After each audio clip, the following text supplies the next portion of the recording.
अस्सलाम वालेकुम everyone, welcome back to my channel grow up मनोविज्ञान। हमने अपनी पिछली वीडियो में साइकोलॉजी का एक बेसिक सा इंट्रो पढ़ा था और इस वीडियो में हम साइकोलॉजी का जो हिस्ट्री है उसको पढ़ेंगे। और वी नो कि साइकोलॉजी का हिस्ट्री काफ़ी ज़्यादा पुराना है, लेकिन हम इतना डीप स्टडी नहीं करेंगे क्योंकि इस सेक्शन से उतने ज़्यादा क्वेश्चन नहीं पूछे जाते हैं, लेकिन ये मनोविज्ञान का इतिहास है इसलिए इसको पढ़ना ज़रूरी है। आज हम पढ़ेंगे हिस्ट्री ऑफ साइकोलॉजी। इसमें दो सेक्शन आते हैं, एक तो इंडियन हिस्ट्री का होता है और दूसरा एशियन हिस्ट्री का, लेकिन इससे क्वेश्चन इतने ज़्यादा नहीं आते, इसलिए हम इंडियन हिस्ट्री और एशियन हिस्ट्री को एक साथ मर्ज करके एक ही वीडियो में कंप्लीट करने की कोशिश करेंगे।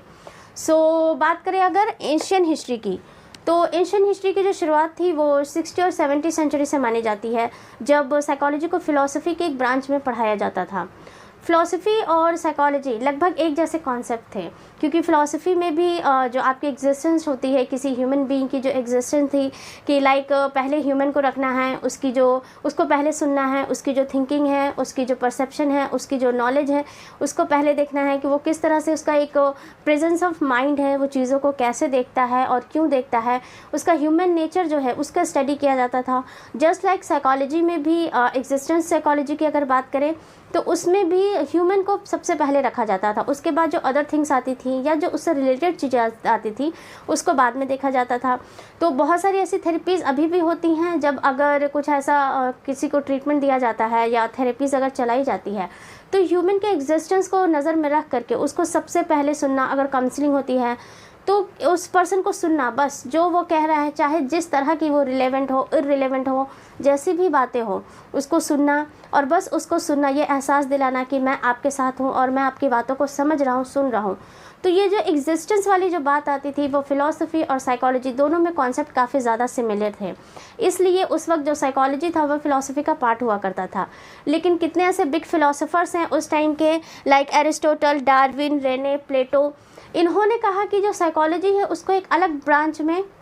इस्टेब्लिश करना चाहिए, क्योंकि फ़िलॉसफी में काफ़ी ज़्यादा उस वक्त जो 3 एलिमेंट्स थे कि साइकोलॉजी आत्मा का अध्ययन करने वाला विज्ञान है, इसको सपोर्ट करने वाले जो फ़िलॉसफर्स हैं उसमें डार्विन, प्लेटो, रेने डेकार्ते, अरस्तु और फिर रूसो, इन्होंने कहा कि मनोविज्ञान आत्मा का अध्ययन करने वाला विज्ञान है। जो हमारा एग्जिस्टेंस होता है, जो हमारी एक सेल्फ होती है कि हम कितना ज़्यादा अपने आप से कनेक्टेड हैं, हम कितना स्पिरिचुअल हैं, हम कितना ज़्यादा फॉलो करते हैं खुद को, हम दूसरे के सामने किस तरह से प्रेजेंट करते हैं और उनको कितना इफ़ेक्ट कर पाते हैं, साइकोलॉजी उसी पर्सन के जो सेल्फ होती है उसका स्टडी करता है। लेकिन सवाल ये था कि आत्मा को देखा नहीं जा सकता और ना ही छुआ जा सकता है, तो उसका स्टडी नहीं हो सकता है। देन धीरे धीरे ये कॉन्सेप्ट चेंज हुआ और फिर कुछ ऐसे साइकोलॉजिस्ट थे जिन्होंने कहा कि जो साइकोलॉजी है वो माइंड या फिर जो मस्तिष्क है हमारी, उसका अध्ययन करने वाला विज्ञान है। हमारी जितनी मेंटल प्रोसेसेस होती है, हम किसी सिचुएशन में कौन सी प्रतिक्रिया करते हैं और किस तरह का रिएक्ट करते हैं, तो ये प्रेजेंस ऑफ माइंड का जो कॉन्सेप्ट था, इसमें जो साइकोलॉजिस्ट ने इसको ज़्यादा सपोर्ट किया। देन थर्ड कॉन्सेप्ट आया कि यह हमारी जो कॉन्शियसनेस होती है उसका अध्ययन करने वाला विज्ञान है। हमारी कॉन्शियसनेस, इसको जो फॉलो करने वाले थे विलियम वुंड, टिचेनर, इन्होंने इसको स्टडी करने के लिए एक मेथड दिया जिसको इंट्रोस्पेक्टिव रिपोर्ट कहा जाता है। तो इंट्रोस्पेक्टिव रिपोर्ट में ये होता था कि अगर कोई पर्सन है, उसको अगर फील हो रहा है कि मुझे ऐसा कुछ प्रॉब्लम हो रहा है पिछले कुछ दिनों से, मतलब मैं ऐसा फील कर पा रहा हूँ कि मैं थोड़ा अलग बिहेव कर रहा हूँ, मुझे ये फील हो रहा है कि मैं, मतलब पर्सन खुद उस वक्त अपनी जो थिंकिंग होती थी, उसकी जो एक बिहेवियर पैटर्न होता था, उसको बताने के लिए उससे इंट्रोस्पेक्टिव रिपोर्ट लिया जाता था। और ये कहा गया उस वक्त कि कोई भी पर्सन अगर अपने आप को जितना जान सकता है वो खुद ही जान सकता है, दूसरे पर्सन उसको नहीं बता पाते उसके बारे में उतना ज़्यादा, और वो महसूस नहीं करते कि उसके अंदर क्या चल रहा है, किस तरह की इमेजिनेशन, किस तरह की सेंसेशन हो रही है, किस तरह की उसको जो एक इररिलेवेंस उसके अंदर जो थॉट आ रही है कि ना चाहते वो भी चीज़ों को बार बार सोच रहा है, तो ये एक पर्सन खुद बता सकता है और बाकी लोग उसके बारे में उतना ज़्यादा अच्छे से नहीं एक्सप्लेन कर सकते।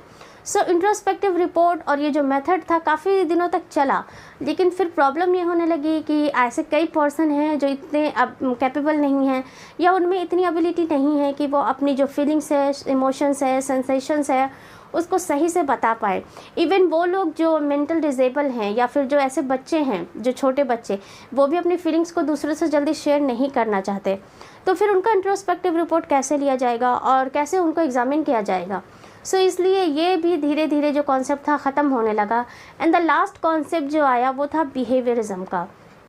सो ये एक ऐसा कॉन्सेप्ट था जिसने कम्प्लीटली साइकोलॉजी को डिफ़ाइन भी किया और इसको एक डिफरेंट ब्रांच में इस्टेब्लिश करने में हेल्प भी की। सो बिहेवियरिज्म के जो प्रोपाउंडर थे वो थे जे.बी. वॉटसन। उन्होंने कहा कि साइकोलॉजी ह्यूमन बिहेवियर और उसके जो मेंटल प्रोसेस होते हैं उसको स्टडी करने वाला साइंस है।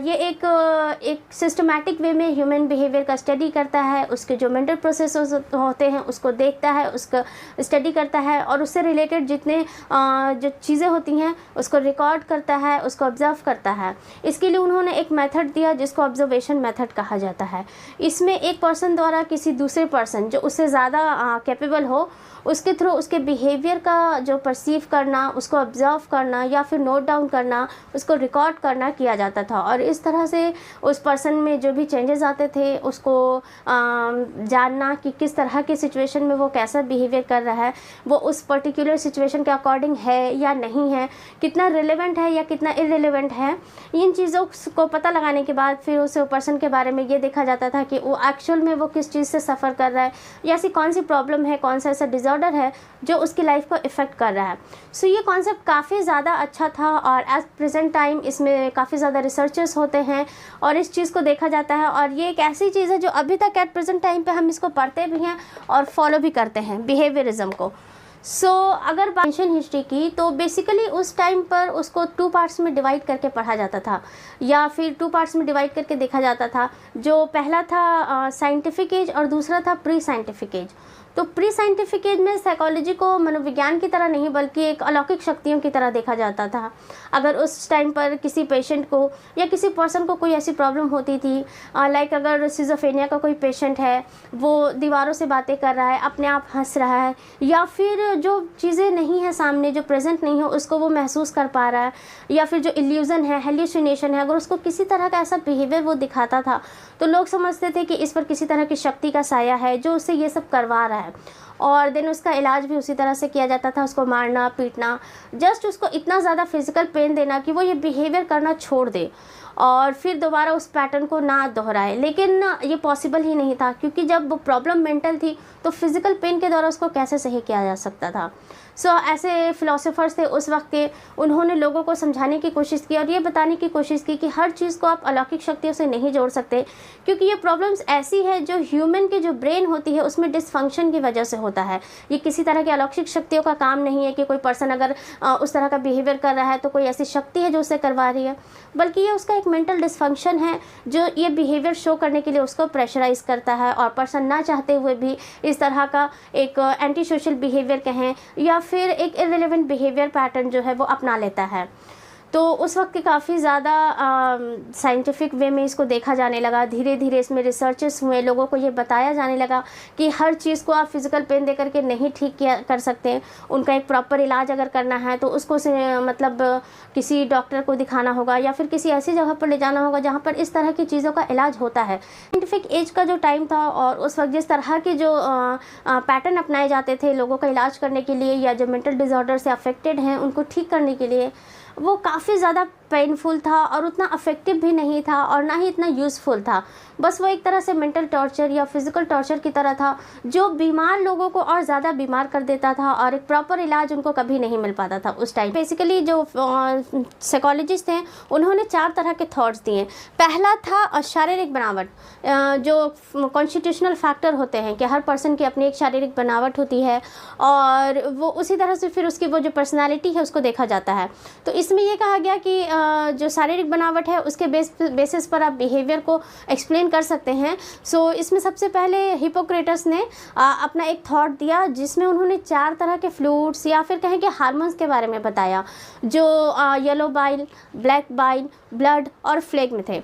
तो हिपोक्रेटस ने कहा कि जिस पर्सन में येलो बाइल सबसे ज़्यादा होता है वो काफ़ी ज़्यादा एक्साइटेबिलिटी शो करता है या फिर जो पर्सन है वो एग्रेसिव नेचर का होता है। ब्लैक बाइल ज़्यादा होता है वो पर्सन काफ़ी ज़्यादा चिड़चिड़ा या फिर लोगों से अलग रहने वाला होता है। जिस पर्सन में ब्लड की मात्रा ज़्यादा होती है वो बहुत ज़्यादा हैप्पी रहने वाला, पॉजिटिव रहने वाला और मतलब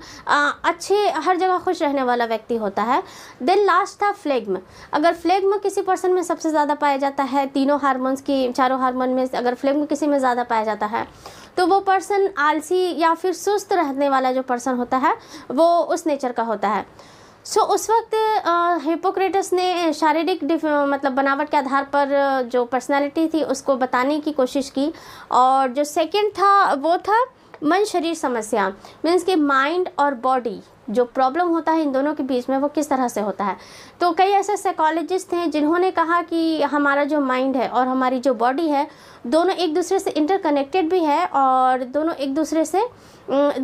के इफ़ेक्ट भी करती है। लाइक अगर हमारा मन ठीक नहीं होता है तो हमारा जो शरीर है वो कुछ काम करने के लिए तैयार नहीं होता है, और हमारा जो शरीर है अगर किसी तरह का कोई फिज़िकल पेन हो जाता है या हार्म होता है तो फिर हमारा मन किसी काम में नहीं लगता है। इस तरह से माइंड और बॉडी का जो प्रॉब्लम है वो एक दूसरे से कनेक्टेड होता है और हमारे बिहेवियर को तय करता है कि हम किस सिचुएशन में कैसा बिहेव करेंगे। देन थर्ड था जन्मजात विचार, इननेट आइडियाज़ जो होते हैं। तो इसमें जॉन लॉक जो थे इस थॉट को देने वाले जो साइकोलॉजिस्ट थे उन्होंने कहा कि हर पर्सन जो जन्म लेता है तो उस वक्त उसका जो माइंड है, उसकी जो विचार है, जो एक सोच है वो कोरे कागज़ की तरह होती है, ना उसमें अच्छे विचार होते हैं और ना ही बुरे विचार होते हैं। लेकिन पर्सन जैसे जैसे बड़ा होता है और वो बंदा फिर किस सिचुएशन में पला बढ़ा है और उसी के बेसिस पर वो अपनी जो सोच होती है वो उसको डेवलप करता है, फिर वो पॉजिटिव हो या फिर नेगेटिव हो, ये डिपेंड करता है कि वो किस सिचुएशन में अपने आप को ज़्यादा देर तक रखता है या फिर किस तरह के लोगों के बीच में रहता है, और वो उसी तरह के अपनी सोच जो है वो उसको डेवलप कर लेता है। देन था मानव स्वभाव मतलब कि ह्यूमन नेचर, किसी पर्सन का नेचर कैसा है ये उसकी पर्सनैलिटी को अच्छे से डिफ़ाइन कर देता है। तो इसमें जो स्पिनोज़ा थे उन्होंने कहा कि कोई भी मानव अपने विचारों से, अपने स्वभाव से, अपना जो इसका एक नेचर होता है उससे वो अपनी पर्सनालिटी को दूसरों के सामने काफ़ी अच्छे से प्रेजेंट कर पाता है। और कोई पर्सन अगर उसका जो स्वभाव है अगर वो काफ़ी ज़्यादा चिड़चिड़ा है और हर बात पर लड़ाई करने वाला या गुस्सा करने वाला पर्सन है तो फिर लोग उसके साथ क्यों रहना पसंद करेंगे, और अधिकतर लोग ऐसे लोगों से दूर रहना चाहते हैं और दूरी बना के रखते हैं। तो वो पर्सन फिर उसी तरह की पर्सनालिटी का कहलाता है और लोग उसके बारे में जान जाते हैं कि वो कैसे स्वभाव का पर्सन है। फिर वो दूसरों को भी उसी नज़रिए से दिखाते हैं उस पर्सन को कि उसे किस तरह से बिहेवियर करना चाहिए और किस तरह का उसके सामने जो एक प्रेजेंस ऑफ माइंड है उसको रख करके बात करनी चाहिए। तो ये उस टाइम के जो साइकोलॉजिस्ट थे, जो एंशिएंट पीरियड के टाइम के, उन्होंने ह्यूमन जो बिहेवियर थे, उनके जो एक उनमें जो एबिलिटी थी, डिसेबिलिटी थी, उसको हर तरह से एक्सप्लेन करने की कोशिश की। ये तो था कि एंशिएंट हिस्ट्री कैसा रहा। अब अगर बात करें कि इंडियन हिस्ट्री क्या रहा, इंडियन साइकोलॉजी का जो हिस्ट्री है वो क्या रहा, तो इंडियन हिस्ट्री अगर बात करें साइकोलॉजी की तो 1905 में सर बोजेंद्र नाथ सील ने एक लैब इस्टेब्लिश किया था, लेकिन वो इतना ज़्यादा रिकॉग्नाइज नहीं था और ना ही लोग उसके बारे में जानते थे ज़्यादा, इसलिए वो लैब धीरे धीरे बंद हो गया। फिर 1916 में NN सेनगुप्ता ने कोलकाता यूनिवर्सिटी में साइकोलॉजी का एक लैब इस्टेब्लिश किया और वो लैब इतना ज़्यादा फेमस था कि वहीं से हम कह सकते हैं कि साइकोलॉजी की नींव रखी गई भारत में। और फिर धीरे धीरे रिसर्चेस हुए और जो मनोविज्ञान था वो भारत में अपने जो कदम थे वो आगे बढ़ाने लगा और वो डेवलपमेंट की तरफ जाने लगा। और जो हमारे NN सेनगुप्ता थे वो काफ़ी ज़्यादा फॉलो करते थे विलियम वुंड को। फिर एक और साइकोलॉजिस्ट थे जो प्रोफेसर गिरीन्द्र शेखर बोस, वो फॉलो करते थे सिगमंड फ्रायड को, इसलिए उन्होंने साइको एनालिटिकल सोसाइटी की स्थापना भी की थी। और प्रोफेसर गिरीन्द्र शेखर बोस एक ऐसे साइकोलॉजिस्ट थे जिनको फर्स्ट टाइम इंडिया मतलब जो कह सकते हैं भारतीय मनोवैज्ञानिक की उपाधि मिली थी और उनको PhD की डिग्री दी गई थी। देन मैसूर में साइकोलॉजी का एक डिपार्टमेंट इस्टेब्लिश किया गया। उसके बाद फिर 1946 में पटना यूनिवर्सिटी में साइकोलॉजी के 2 ब्रांचेस खोले गए या फिर कहें कि 2 डिपार्टमेंट बनाए गए। वो पहला था रिसर्च से रिलेटेड और दूसरा था अप्लाइड साइकोलॉजी से रिलेटेड। तो रिसर्च से रिलेटेड जो डिपार्टमेंट था उसमें डिफरेंट टाइप के रिसर्चेस होते थे, लॉज बनाए जाते थे या फिर थ्योरीज बनाई जाती थी और उनका जो प्रैक्टिकल लाइफ में जो एप्लीकेशन होता था वो अप्लाइड साइकोलॉजी के डिपार्टमेंट में किया जाता था। एक पर्टिकुलर सिचुएशन में उसको अप्लाई करके देखा जाता था कि वो इंडियन कंटेक्स्ट में किस तरह से वो जो एक सिचुएशन में साइकोलॉजी का यूज़ जिसको कहते हैं वो हो पा रहा है या नहीं, या फिर यहाँ के सिचुएशन में वो एडजस्ट हो पा रहा है या नहीं साइकोलॉजी। तो ये सब देखा जाता था अप्लाइड साइकोलॉजी के फील्ड में। सो फ्रेंड्स,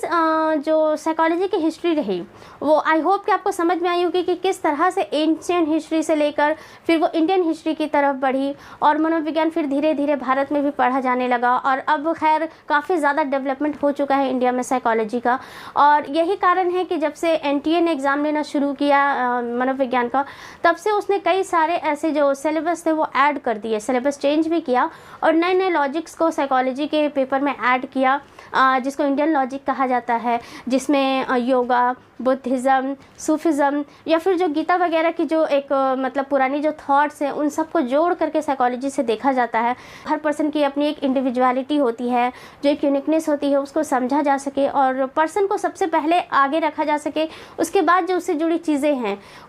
उसको देखा जाए, ताकि किसी भी पर्सन को ये फील ना हो कि लोग उसे समझ नहीं पा रहे हैं या फिर वो उस सिचुएशन में अपने आप को एडजस्ट नहीं कर पा रहा है और वो फिर उस चीज़ से अफेक्टेड होकर के अपने आप को एक अबनॉर्मलिटी की तरफ ले जाता है। तो ये काफ़ी ज़्यादा ज़रूरी है कि हम साइकोलॉजी को पढ़ें और उस चीज़ को समझें कि क्या है मनोविज्ञान और किस तरह से ये डेली लाइफ में यूज़ हो सकता है और इसको एक अच्छे वे में देखा जा सके। सो गाइस, हम लोग अपने नेक्स्ट वीडियो में साइकोलॉजी के जो फील्ड्स और डिपार्टमेंट्स है, जितनी तरह के रिसर्चेस हो रही हैं, नए नए डिपार्टमेंट्स जो ऐड हो रहे हैं या फिर जो ब्रांचेस खुल रहे हैं इसके, हम उसके बारे में पढ़ेंगे अपने नेक्स्ट वीडियो में। तो तब तक take care and good bye.